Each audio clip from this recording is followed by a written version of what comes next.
Welcome to ¿Qué pasa? HSIs, a podcast dedicated to everything Hispanic serving institutions.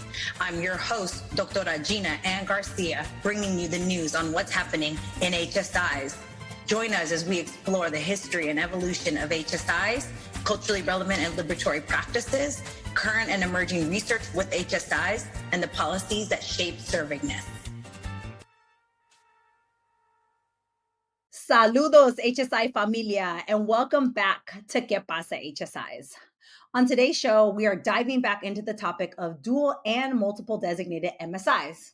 In season 4, we learned a lot about dual designated HSI AANAPISIs from our guest, Dr. Mike Wa Nguyen. And in season 5, we discussed the rise of HSI HBCUs with Doctoras Stacy Speller, Duana Bradley, Gina Tillis, and Natalie Munoz. Both episodes were fire, but they left us wanting more. So today we are going to continue the conversation, focusing again on HSI AANAPISI specifically and dual and multiple designated MSIs broadly. We know there are two types of MSIs, mission-based and enrollment-based, with historically Black colleges and universities and tribally controlled colleges and universities falling into the first category of mission-based, and AANAPISIs, HSIs, predominantly Black institutions, Alaska Native and Native Hawaiian serving institutions, Native American serving non-tribal institutions, and the new California-specific category of Black serving institutions falling into the latter category of enrollment-based. The enrollment-based categories are in the state of becoming, actively thinking about what it means to be MSIs, both as a political construct and as an intentional equity project. As a political construct, enrollment-based MSIs have had access to funding to launch innovative programs and efforts to serve their identified student groups. Yet we know that getting grants does not always lead to intentional efforts to advance justice-based experiences and outcomes for students. Alternatively, some campuses have not access to grant funding, yet they are being intentional in their efforts to better serve their largest student groups. Many are drawing on the servingness framework to do intentional work and to think about how an enrollment-based designation can become mission-driven. Overall, becoming an MSI is complicated, further complexified by the rise of multiple designations at the same institution. Mm-hmm. An elephant in the room at the time of this recording in February 2025, let's historize it, is whether or not Trump and his new administration will continue to support and fund MSIs. Will they support mission-based MSIs? Will they support enrollment-based MSIs? Or will they categorize MSIs under DEI programming and completely defund these programs? MSIs are codified in law under the Higher Education Act and pass through Congress, which means the administration cannot simply dismantle MSIs without running it back through Congress. Yet they have figured out how to bypass all forms of checks and balances, and we could see that happen with MSIs too. They could defund them, and for enrollment-based MSIs that must compete for funds, that means they might not run any competitions for the next few years. To say that would be detrimental to MSIs is an understatement. Mm-hmm. Yet, as I keep saying, MSIs will still be MSIs because the diverse student populations will still be present. So how will we move forward? Today's guest, Dr. Kristine Jan Cruz Espinoza, will offer suggestions and help us think about dual and multiple designated or multi-designated MSIs specifically. But who is Dr. Kristine Jan Cruz Espinoza? She's an assistant professor of counseling and college student personnel at the Graduate School of Education at California Lutheran University. Her current research interests revolve around racial and organizational classifications, focusing on MSIs, particularly dual and multiple designated MSIs. Mm-hmm. Dr. Espinoza earned her PhD in higher education and graduate certificate in program evaluation and assessment at the University of Nevada, Las Vegas. Prior to a doctoral study, Espinoza worked full-time as a student affairs officer in the UCLA Asian American Studies Department. Proudly from Carson, California, Espinoza was a community college transfer from Long Beach City College to the University of Hawaii at Manoa, where she earned her BA in biology, BA in anthropology, and MED in educational administration. I'm so excited to geek out with one of my favorite emerging scholars in the field right now. Woo-hoo! Doctora Espinoza, thank you for joining us on Que Pasa HSIs, where we talk about all things HSIs. But today we're going to talk all things MSIs, AANAPISIs, and all the complications that come in with it. So let's go ahead and start with your servingness journey. Well, first of all, thank you so much, Doctora Garcia, for, thinking of me, inviting me to this podcast. And, as I was sharing with you before, we started recording especially right now in this moment. So I think that's where I wanted to start with this question is I see my servingness journey as very much like woven into and tied to relationship. And so the word that comes to my mind is kuleana. So just a little bit of a lesson here. So kuleana is a native Hawaiian word, which loosely translates to responsibility. But Wahine Oiwi scholars, higher ed scholars, Dr. Aaron Kuhnavai Wright and future Dr. Mahea Singh Kirk more concretely narrow this word kuleana as privilege, as being a privilege and a burden. And another native Hawaiian and Panay higher ed scholar, Dr. Nicole Salas Reyes, has written about kuleana as being about nation building and giving back. So all that to say, I wanted to frame how I'm going to respond to this because just given where we are now. But before I get there, a little bit about myself, right? So outside of my printed bio, I am a second generation Panay, a Filipina American, which basically means I am the first in my family to be born in the United States, and specifically for my mixed documented status family to be born in the US. I grew up in Carson, which is a racially diverse city in the South Bay of Los Angeles County in California. And, I just really grew up and went to school and went to church with Filipino, Mexican, Black, and Samoan kids and families. And I actually didn't really experience super white schooling spaces until I was in a little bit later in my life in high school. And so that's pre-college. Now, fast forward with basically one exception to USC for one spring semester, I primarily attended different public minority serving institutions. So as you had shared, so thank you for, sharing a little bit about me. I was a community college transfer student from Long Beach City College. So that's an AANAPISI and HSI to the University of Hawaii at Manoa, which is an AANAPISI and Native Hawaiian serving institution. Then I had a full-time working stint right at UCLA, which is now an AANAPISI, but at the time I was working, it was not. And then I headed to UNLV for my PhD, which is an AANAPISI and HSI. And then I've also worked at UH Maui College, the Upward Bound program, which is another AANAPISI and Native Hawaiian serving institution. And then now in this new role as an assistant prophet, I work at Cal Lutheran, which is a 4-year private Christian Hispanic serving institution.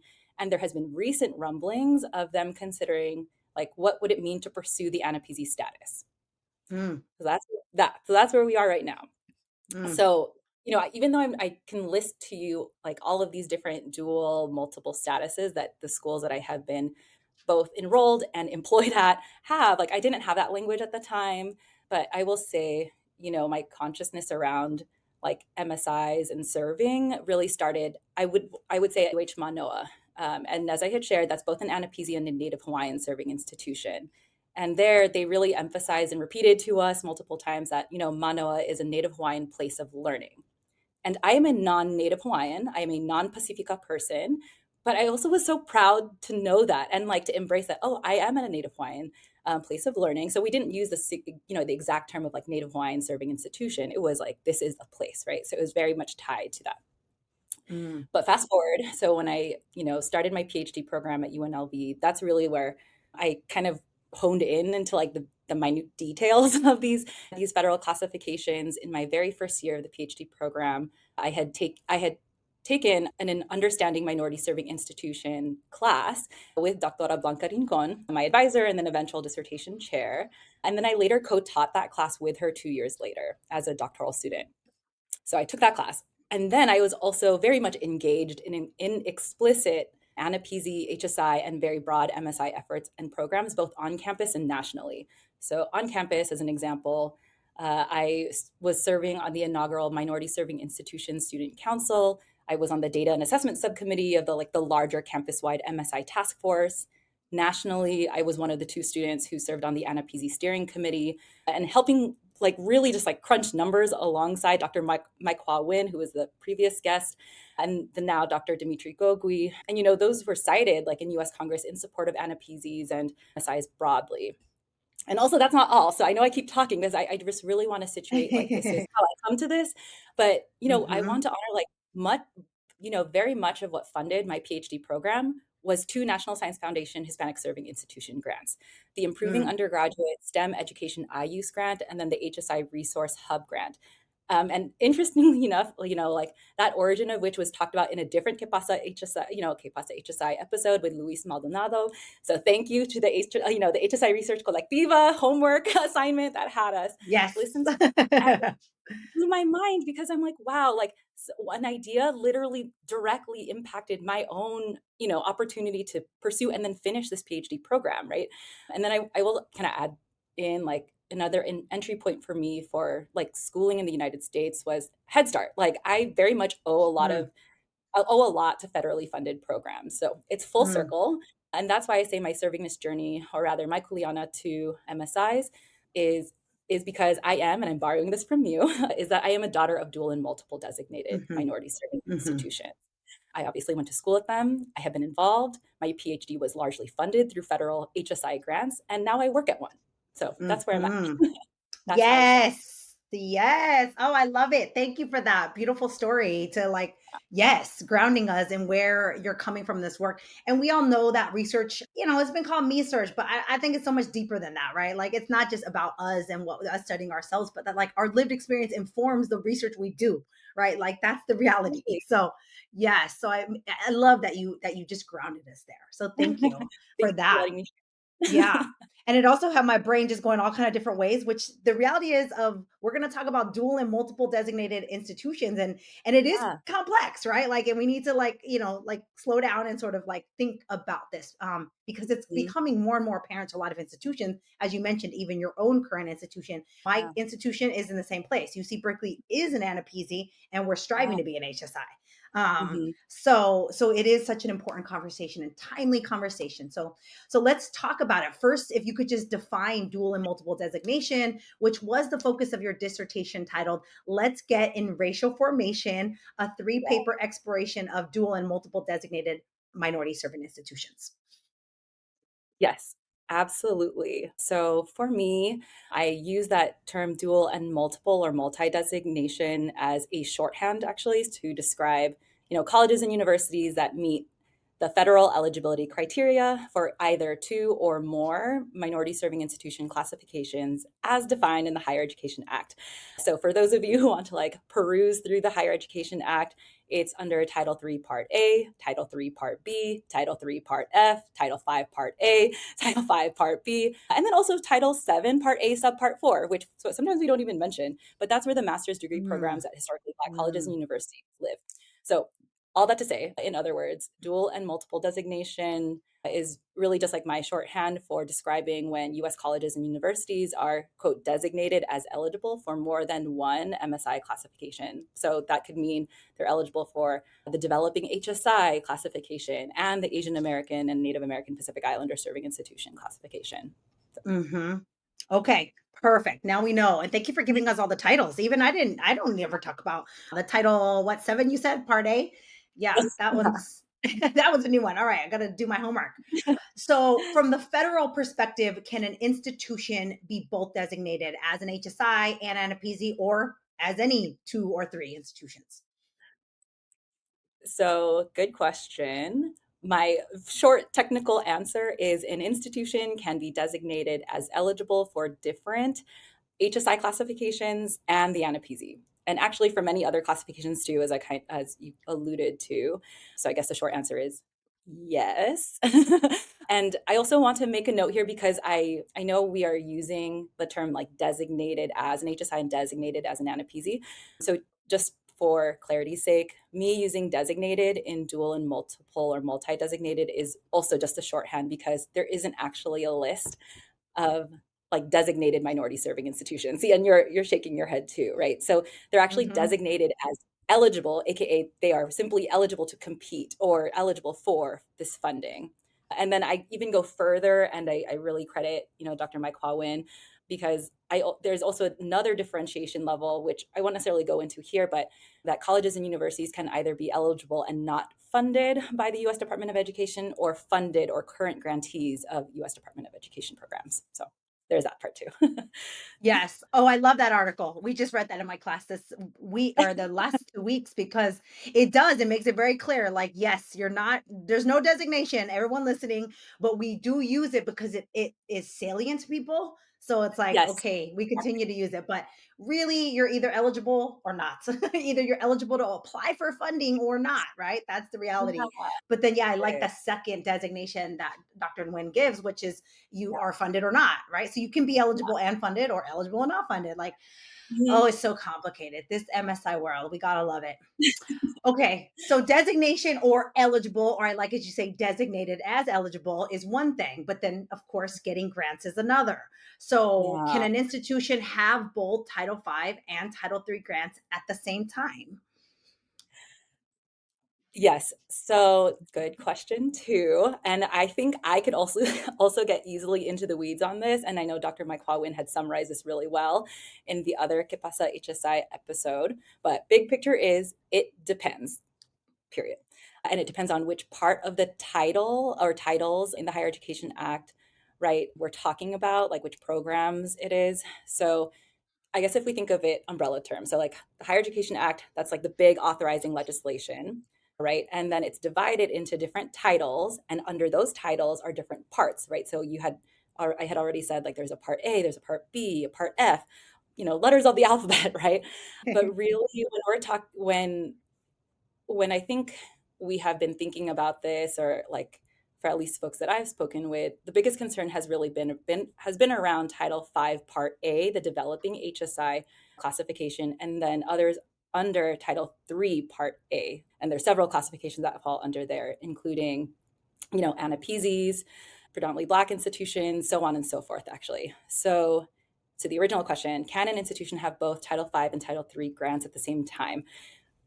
And I said it depends, right? So it could be awarded, like, and I'll give an example. So an institution could be awarded a U.S. Department of Education grant from Title V Part A, the developing HSI, and then have a Title III Part F AANAPISI grant. So this we could see at like Sacramento State University, for example. So they do have a Title V Part A developing HSI, and then they have a Title III Part F AANAPISI grant supporting their AANAPISI program, full circle project. So there, Yes. I feel like hopefully that kind of paints the picture a little bit more.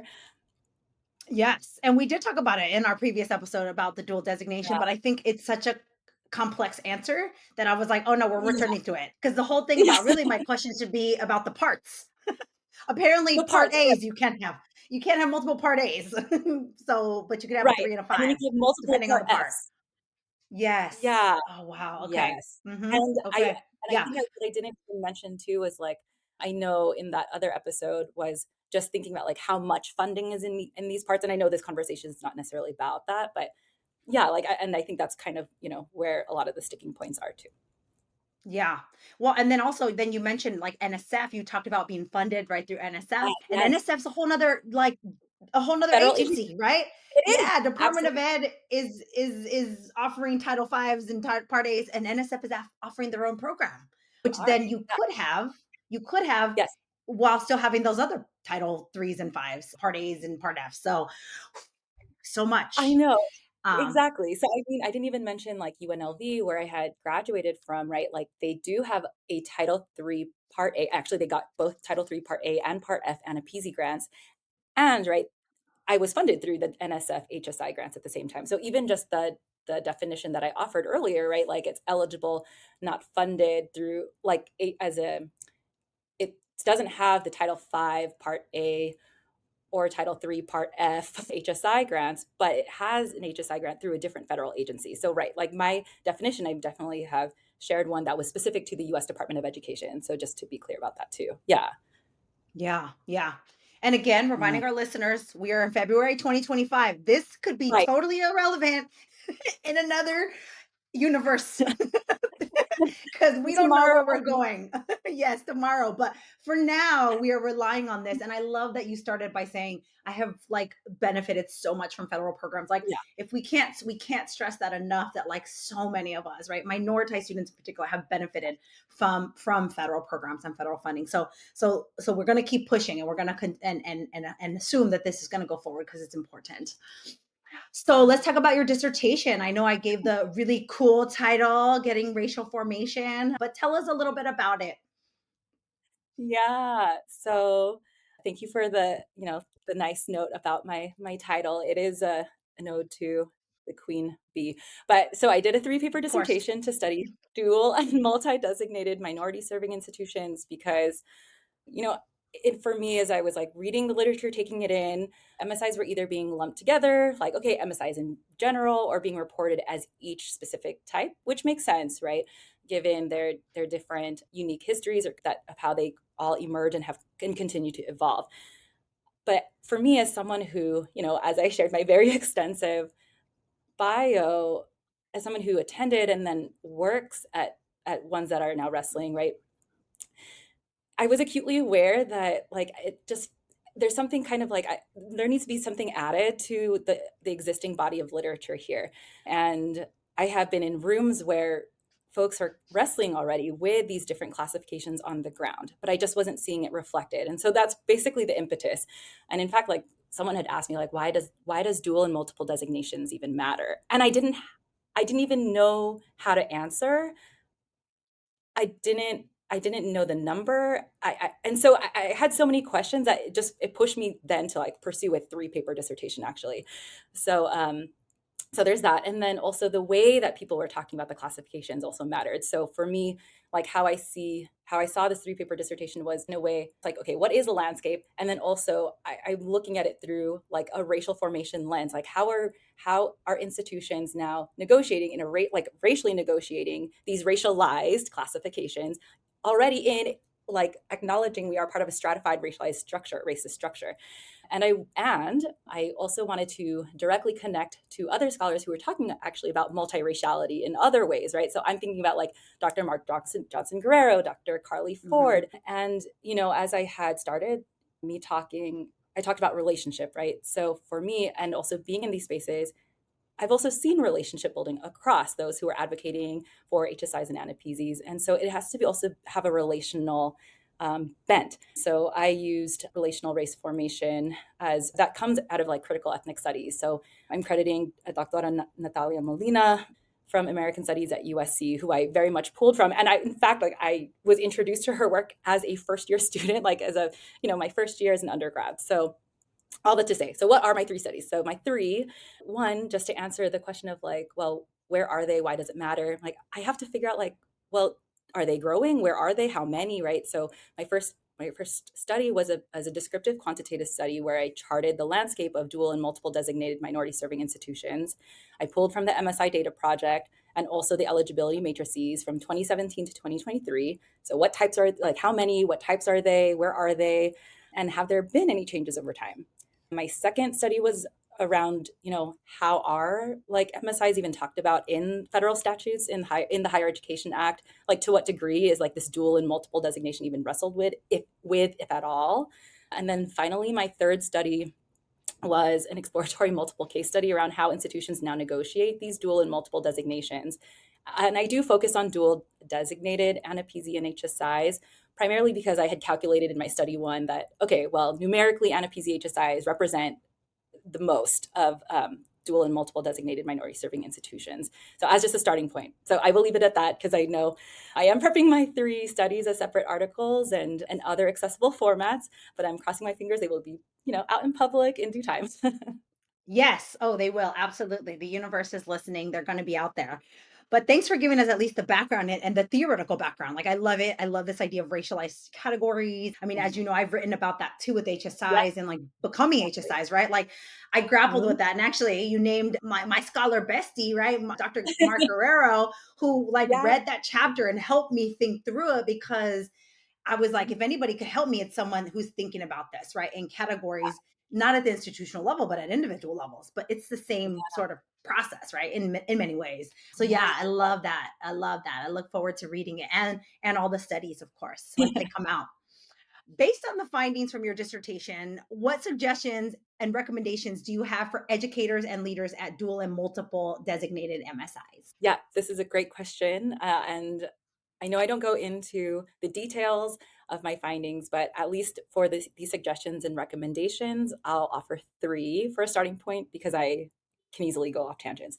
But number one, based on my descriptive quantitative study, I do document actually the steady growth over time. And it's not just steady, it's a J curve growth, right? So that's exponential. And so it's significant. So when we step back, so from 2017, so technically my dissertation was from 2017 to 2023, and I just recently tacked on 2024. So I'll report fully.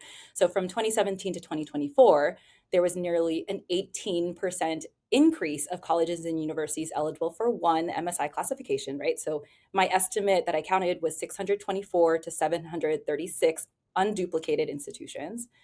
But in that same period, from 2017 to 2024, there was about a 46.5% increase of dual designated minority serving institutions or colleges and universities that met two classifications. So in number terms, it was 99 in 2017, and last year there was 145. That is a huge jump. Okay, so I don't know how else to emphasize that. Like, that is big. So then that leads me to the recommendation. So, I think about like the different, restrictions, and that was alluded to in an earlier question. And it might be a ripe time to revisit some version of the previously introduced bicameral bipartisan bill, the Minority Serving Institution Fairness Act. And that was introduced in 2015. But that was like 10 years ago. And, these numbers that even I calculated, I don't go back to 2015. There's a rationale for why. I'll get to that. But if there was only in 2017, if there was only 99, you can imagine there was probably less than that in 2015. So kind of, comparing this difference already, we could hypothesize that perhaps there was even less than that. It's even more of a case now that this is something that is already a reality. It's not something that we're anticipating. It's like it's already here. This reality of having multiple racialized classifications, it's already here. So multiple actors then must be involved in trying to like push or think about like, well, what could it mean to then have more colleges and universities meeting these multiple classifications? And then also they're probably wondering like, okay, what are opportunities to then, at least if we're leveraging, hopefully if it exists, right, these different federal grant opportunities, at least we're talking about like US Department of Education ones, that it would require like a change in language in the Higher Education Act. So so back to this first one. So it would really take like more leadership to actually get a gauge of like, oh, by the way, this is coming. If not, it's already here at your institutions. Like your institutions meets more than one, two, or more basically.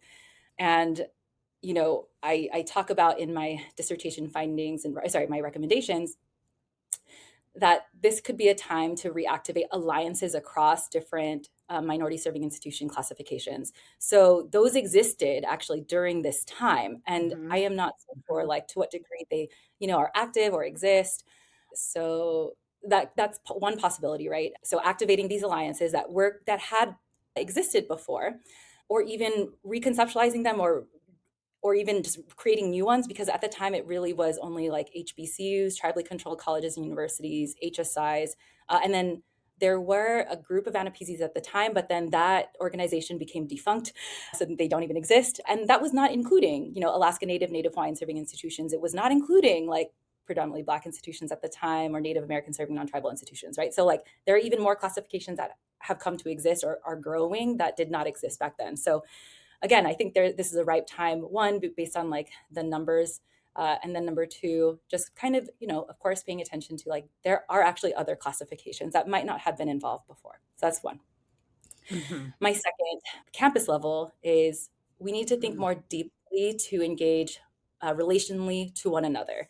So, in my multiple case study, I had the opportunity to talk with folks across 4 different campuses in 4 different states across the United States. And, one of the things that was curious to me was like, there was one former administrative Latina leader who, when I asked about like, oh, what do you know about like AANAPISIs or the classification? And she actually paused and was like, I don't know anything. I didn't even realize that our institution was both until recently, and no one has asked me to. And she wondered whether people didn't ask her because of how she identified.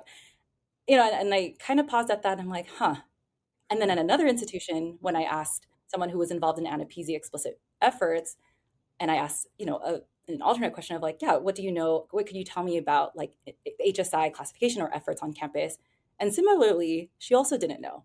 Mm, So it's like, do we know how, to what degree are we like, deeply engaging with one another? And I yes. also want to name like, it is difficult, right? Like these are folks who are on the front lines, like, and are stretched. They can be stretched thin, especially if they're in grant funded programs and they are busy in their day-to-day work. And also there's opportunities to also like, does this labor need to be carried solo on our own? So there's that. And I, it's something that, there was like a third concept, like a third person that comes to my mind, and what they had shared was like, in relationally relating to one another is also thinking about like, what are shared oppressions, like things that like could connect. And they had talked about, one of the offices they oversee was the undocumented student center, but it was also set, it was geographically located next to or near the Latino Student Services Center. So to what degree are we then reifying these racialized ideas of like what these issues are, like who is impacted by these things? And it was interesting because so this person had shared, like they actually then went up and asked, like, I think we need to move the center geographically so that it doesn't seem like it's only it's only for like Latina students. And I mean, like again, like I'm just like pausing and thinking, like, okay, who's thinking about what and like how, right? Like, yeah, and so anyway, that's why I'm offering the second one of like, how can we more deeply engage relationally to one another, and in what ways? Like, one, do we even know about the other classifications? Like, to what extent is it just eligibility, or do we know? Are we just operating of like what is just being said by hearsay? And then also this other thing of like, there's actually shared things, like shared issues across. So that's one. And then Mm, I guess like that was my third, actually, the thinking expansively of possibilities across like structural policy mm-hmm. limitations. So that's my third offering of like a recommendation or suggestion, because, it goes back to the policy part. When one, I know I'm thinking about these different people. So I got to talk to like over 45 different people actually. So they're all in my mind. It all feels very real. And one interesting way that they were thinking about this was like, okay, if we're going to pursue, for example, the HSI grant, how can we involve folks who were very much involved in like AANAPISI or Asian American Native Hawaiian Pacific Islander efforts on the same grant team? And I'm like, Mm-hmm. okay, that's kind of like thinking Mm, expansively beyond too, like, mm-hmm. right? Like within, Yes. even if there's like a structural limitation of like, you can only apply to or be awarded only one Title III or Title V Part A grant, but they're already thinking about like, okay, why don't we bring everyone on the same team here? Right. So, and how can we think like that? How can we all think like and so I Mm, want to give like background to like why I latched on to this idea of like, how can we think expansively? And so I do want to name, for those who are watching me, like I am standing in front of like a poster of Cesar Chavez, and most folks know, and Dolores Huerta, like the Delano grape strike in California.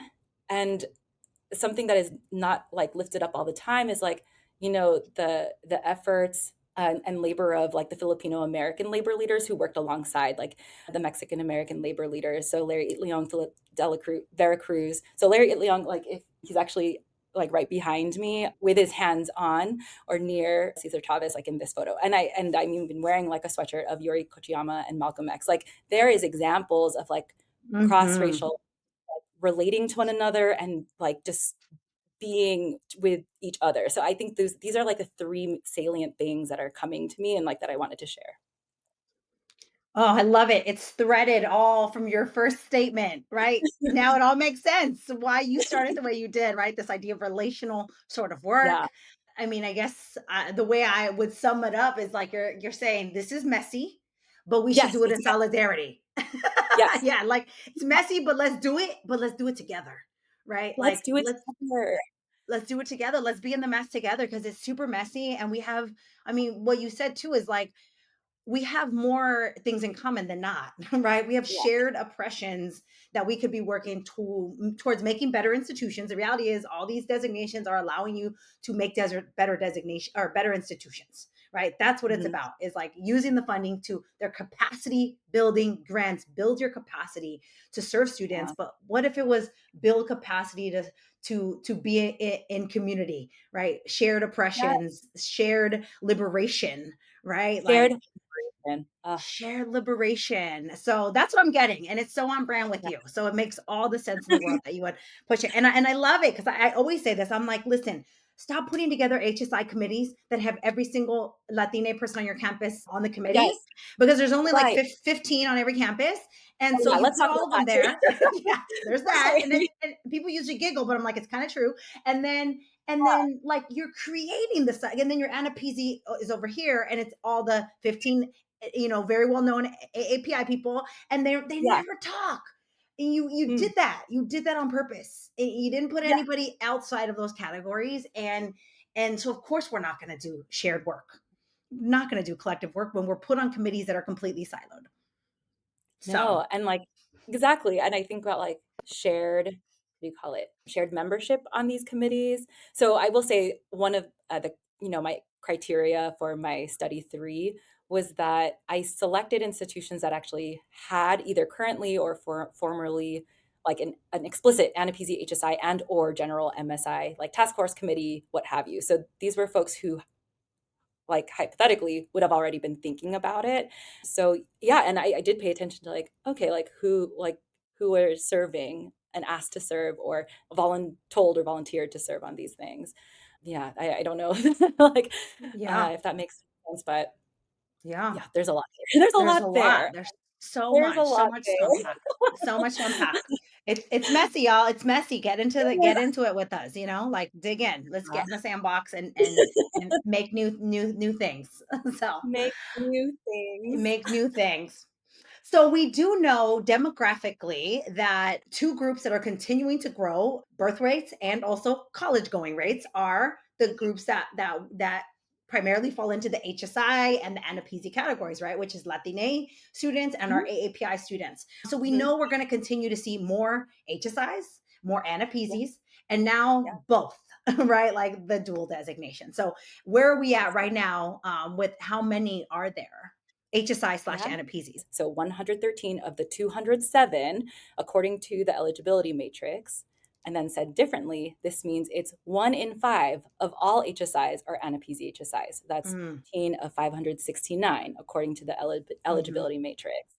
And to even put it in an even bigger perspective, so I'm thinking about like, I don't remember, I think it was from last year's report, Excelencia in Education had a brief where they said 1 in 5 colleges and universities in the US are HSIs. So that means 1 in 5 of those are dual designated ANAPISI HSIs. That's one mm, in like, I think it's mhm. mind blowing to me to Yes, like to yes. think about. So 1 in 5 of colleges and universities in the US, according to Excelencia in Ed, are HSIs. 1 in 5 of those are dual designated Mhm. ANAPISI HSIs. Yeah. Right. So yeah, And that's it's that's where increasing. that And it's increasing, right? and it's It's increasing. increasing. Yeah, and so then zooming out, so if you recall, right, for my dissertation, I went from 2017 to 2023, but I added 2024 just recently. So zooming out, if we look at 2017, there was 60 dual designated ANAPISI HSIs in 2017, and now there's 113 in 2024. If we calculate that Wow. percentage difference, that's an 88.3% increase. So that is, again, J curve. That's even bigger than the J curve of like general, dual, and multiple Mm, designation. In the United mhm. States, which I said was like a little over 40% was like that was a jump in that same time period. But if we just disaggregate the MSI data even further, it's even more significant for institutions that are dual designated ANAPISI HSIs. And then as far as where they are, so the top 3 states where these dual designated ANAPISI and HSIs are concentrated are in California, New York, and Texas. And then, in fact, 63% of all these dual or multiple designated Hispanic serving institutions are in California as Mm, of last year. And then thinking about California, you know, entire systems, and I'm thinking, you're at UC Berkeley, the University of California system is on its way to becoming a dual designated minority serving research institution, right? And specifically a dual yes. designated HSRI and well, I don't know it's like And it'd a be like an Asian Pacific or PRI. Anna's. I'm going to And butcher a that. PRI. Islander Research Institution. So again, same time period, because I'm restricting from like 2017 to 2024. In 2017, it was only 2 of the 5 UCs were dual designated. So that was UC Merced and UC Riverside. Last year in 2024, 5 out of the 9 of the UCs were dual designated. So Irvine, Merced, Riverside, Santa Barbara, Santa Cruz. And in the future, I mean, we just purely looking at enrollment data, Berkeley, Davis, UCLA, San Diego, they are well on their way. They are going to meet the designation to be eligible as an HSI as well. So this is why I'm like, this is the reality already. The UC system is going to be a dual designated HSRI and AAPIRI. We have to figure out a better way. We gotta come up with a better one. I'm feeling like Anna Rizzi or something. Yeah, Anna Rizzi. Yeah. Oh my gosh.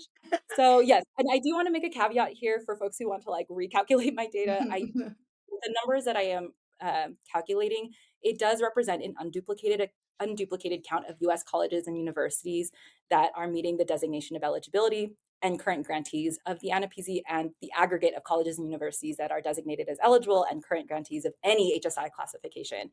So the developing HSI STEM and articulation, and HSI promoting post-baccalaureate opportunities for Hispanic Americans. I know we don't necessarily disaggregate to that level all the time. I know we talk about HSI as an aggregate, but I just wanted to name that in case, like, oh, where did I get these numbers from? So I aggregated the numbers together. And yeah, so just a little comment about that. Yeah. So all that to say, y'all that are listening, pay attention. Stay with us. What we're trying to say is start thinking about this in more complicated ways, right? Like you can be multiple things at the same time. We can walk and chew gum at the same time. Our students have multiple racial categories, so can our institutions. And we've got to do better about acknowledging that and embracing it, because it's the reality that we're in, right? As we're moving forward. So, so much. Okay, so we've been talking about the dual designated HSI and AANAPISIs in this episode, but also you talk about this in like a broader landscape and context, right? Even with your dissertation. So talk to us a little bit more about anything more broad in this multiple, designated arena. Yes, love this question. And I know that a lot of this episode was focused on Asian American Pacific Islander serving institutions and Hispanic serving institutions. And I think this is a really awesome time to draw attention to, or maybe give like a fun shout out to an upcoming policy brief that I got to work on with Dr. Stephanie Aguilar Smith, who was the inaugural guest on this Que Pasa HSI series. So it's kind of fun to like come full circle that way, where we kind of saw an alignment with our interests in, higher ed policy and funding and what have you. So this allusion to that there are other combinations, right? And the other Que Pasa HSI episode that featured, my scholar sister, that featured Dr. Stacy Speller, Drs. Natalie Munoz, Duana Bradley, Gina Tillis, and they focused on eligible and emerging historically Black HSIs and historically Black emerging HSIs. So in this upcoming policy brief, as far as like bigger landscape, policy brief is going to focus on what is landscape of dual and multiple designated Hispanic serving institutions. And I keep, again, talking about this 2017 to 2024 period of time. There has actually been 6 different dual and multiple designated HSI combinations. So we've talked about AANAPISI HSIs and historically Black HSIs and historically Black emerging HSIs. But there's also ones that are AANAPISI HSI predominantly Black institutions, Alaska Native Hawaiian Serving Institution, HSI Native American Serving Non-Tribal Institutions. There's a lot. HSI Native American Serving Non-Tribal Institutions, and then HSI predominantly Black institutions. The 3 most prominent today, besides HSI and AANAPISIs that we've already talked about, are HSI predominantly Black institutions, and then HSI Native American Serving Non-Tribal institutions. So for HSI PBIs, last year, there was about only 8 of them. That's how much I estimate. And while that's like, it seems so insignificant in the number of like eligible HSIs, when we frame it differently and think about like, well, what is that number in comparison to the 64 PBIs? That's actually 13%. That's how much it represents. And then last year, there was 3 HSI Native American Serving Non-Tribal institutions. So that kind of just makes me think about like, to what degree do we also engage like Indigenous Latina students, right? Like, yeah, and I think that's kind of where we are at with that. And then the rest of the policy brief then also covers what are the different like interaction conflicts in the Higher Education Act. So yeah, that's kind of like a little bit, at least for the HSI combination landscape. And I will give a little bit of, you know, there's other combinations outside of so an HSI combination. It includes like AANAPISI, Alaska Native, Native Hawaiian serving institutions, right? Like the ones that I had come from, and other ones with like tribally controlled colleges and universities. But yes, ultimately, like I just am trying to like point out, like, I know there's so little time on this episode, but that there is actually more, and even more so an opportunity for us to like, yeah, engage with. Yes, there's shared things across, but what are also ways that we can uplift like the unique, aspects of these racialized classifications and the folks who are now like attached to them, right? Like, because how is it a racialized classification? It's not just by itself. It is attached to a community, a body that has been racialized because of the nation state that we are in. So yeah, I'll pause there. I feel like I kind of went on a tangent because I was starting to think about different things, but Yeah. yeah, that's like a conversation. Yeah. Okay. I love it. I can't wait for the brief to come out. And when it does come out, I will add it to the show notes so that people can access it, right? Because I think it'll help. I know I'm a visual person. So at this point, I'm like, and I know I said this with Dr. Winter. I was like, at this point, I need a visual, right? I need it. And I know you laid the visual out right in that brief, only because I've seen it. So yeah, excited, excited for that to help us.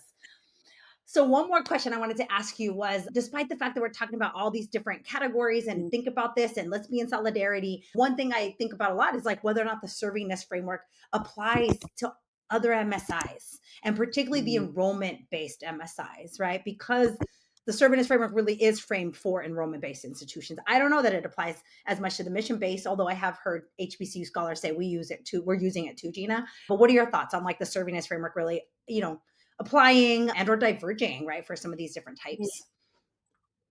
Yeah, I appreciate this question. I've also gotten, questions on reviews that I've been on for articles that I've helped co-author.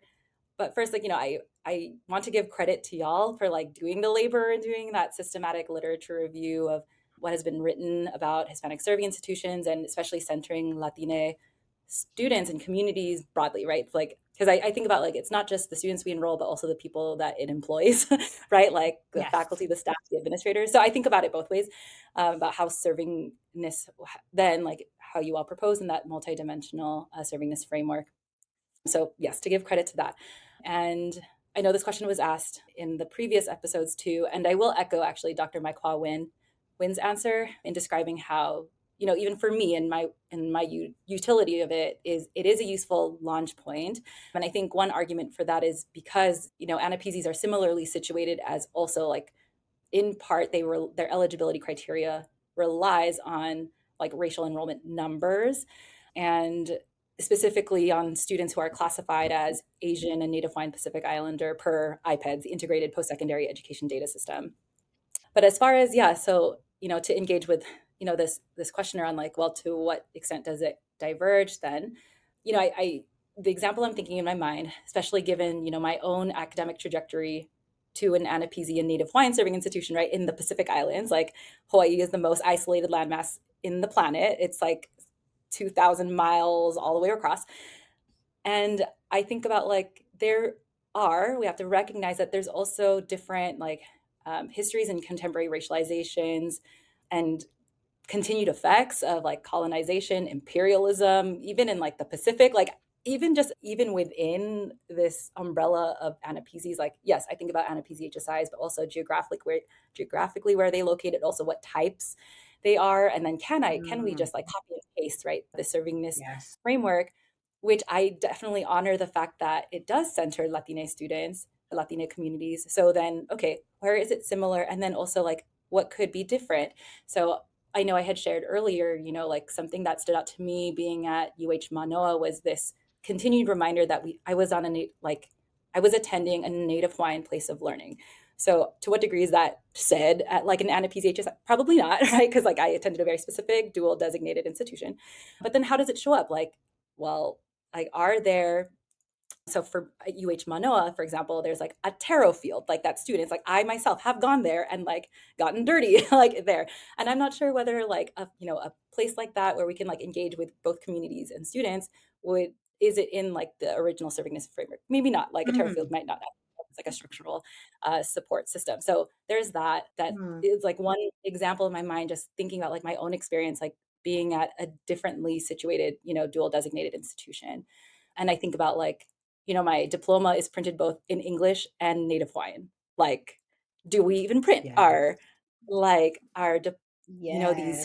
things that we're so proud of, like in English and Spanish and other languages, right? Like, I mean, I think it also allows us, yes, there's differences for sure, and also like ideas for like how can this show up also at other schools. So all that to say, yes, I want to acknowledge, yeah, that there are histories, differences, and I think about like, yeah, connection to place, to water, and that might not actually Yes. always show up elsewhere. So it could be different. And I'm just Mhm. thinking again, like Mhm. AANAPISIs in the Pacific that will look different than AANAPISIs in the continental United States. So, which Yeah. have, like what I said, California, Texas, New York, those are in the contiguous United States, and that's not inclusive of the islands. Like they're not, they don't Yeah. have these HSIs. But anyway, so hopefully this is kind of making sense of like how I'm also, it is messy. And Mhm. also, yeah, I acknowledge that there are differences, but that's exciting, right? Like, again, I Mhm. want to, is a useful starting point though of Mhm. dreaming of how to serve.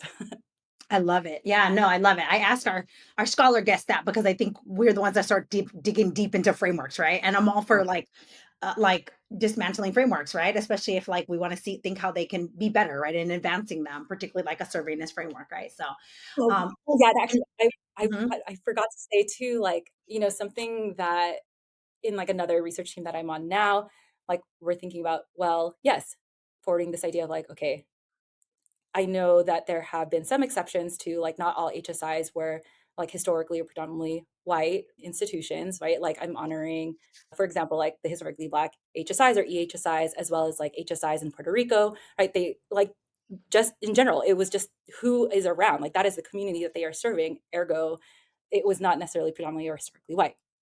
And then similarly, when I think of like AANAPISIs in the Pacific, arguably, I mean, we're still going to look this up, engage with this, like it may also not have been historically or predominantly white structures too. Like, could they have also been in Mhm. alignment with serving Pacifica or Mhm. Pacific Islander communities, right? So, yeah, and I think that's a different framing. And I understand, like, I think about like the big thing that, you know, overarches the multidimensional framework of like white supremacy. Like, of course, that pervades and like, and all what are the different, to be even more precise, like, what are the different things that are impacting like these institutions? Like, so again, I'm tying it back to like imperialism and colonization because I mean, Native Hawaiians were like, they were a Mhm. sovereign nation. It was stolen. So yeah, anyway, Yes. I'm thinking about like, how can that might show up differently in a framework. So I just Yes. wanted Ooh, to, absolutely. yeah, Yeah. And I think that came up in the HSI HBCU conversation, right? It's like we're talking about yeah, not it's not predominantly white institutions becoming HSIs. yeah, It's HBCUs right, becoming HSIs, right? Like, yeah. So thank you exactly. for bringing that back in. But yeah, Yeah, awesome. Well, this has been thank an you. amazing conversation. As you know, the last question of the day is always the final, question, which is the name of the show, "Que pasa HSI?" So how do you respond to that one? We need to resist and rise together now in this moment. And whether or not there is federal funding or whether or not, the Higher Education Act will have some language changes, who knows? It just really matters like how we move forward and with whom we move forward. So that means like if we're going to do this together. And I think that's stronger. Like it is even more of a time to reaffirm, recommit to HSIs, AANAPISIs, HBCUs, predominantly Black institutions, Indigenous serving institutions like tribally controlled colleges and universities, Alaska Native, Native Hawaiian serving institutions, Native American serving non-tribal institutions, because I can't see any other way. Mhm. And to engage in that messiness and like to do it fully. Uh, and I do want to end with like a quote from one of our ancestors, Grace Lee Boggs. And she Mm. says, the only way to survive is by taking care of each other. The only way to survive is by taking care of each other. So going back to how I even started, right? How I see my servingness journey, I have a kuleana to MSIs. It is my responsibility. I'm committed to them, which ultimately for me, and I hope for everyone, that all of this needs to be rooted in relationship. So that's where I'm at. Love it. Thank you for being here with us on Que Pasa HSIs. Thank you.